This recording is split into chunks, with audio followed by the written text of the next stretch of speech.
आंनि मुङा प्रमद दैमारि। आंनि गामिया जादों झारनगाव आरो डिस्ट्रिक्टआ जादों उदालगुरि। माने थांनाय समाव जेनेबा मानगोनां इउजि ब्रह्म सारा माने फेसबुक अफिसियेल पेजाव माने मोनसे भिडिअ यगा खालामनाय बा एक्सारसाइस खालामनाय भिडिअ हगारदोंमोन।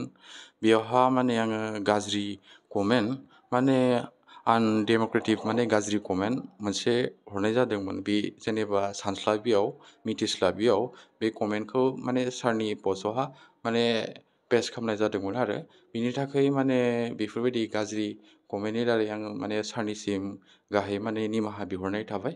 मानो होनबा आङो सानस्लाबि आरो मिथिस्लाबियाव सारखौ बेफोरबायदि कमेन्ट हरफ्लांबाय आरो बेफोरबायदि आंनि गाज्रि कमेन्टनि दारै सारा माने दुखु मोनबाय।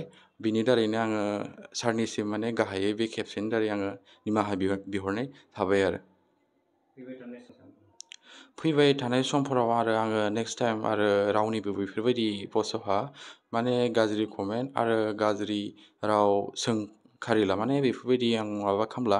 बेफोरबायदि माने खालामनायनिफ्राय आं गोजानाव थानोसै आरो रावनिबो माने फेसबुक पेजफोराव माने बेफोरबायदि कमेन्ट पास खालामला होननानै आङो सानबाय आरो बेफोरबायदि गोरोन्थिनि थाखाय आङो माने गासैनिसिमबो निमाहा बिनाय थाबाय। माने सारखौबो आङो जेनेबा मोनथिस्लाबियाव जेनेबा मानगोनां सारखौ आङो मोनथिस्लाबियाव माने बेफोरबायदि लिरनाय जाबाय आरो सारखौ दुखु होनाय जाबाय।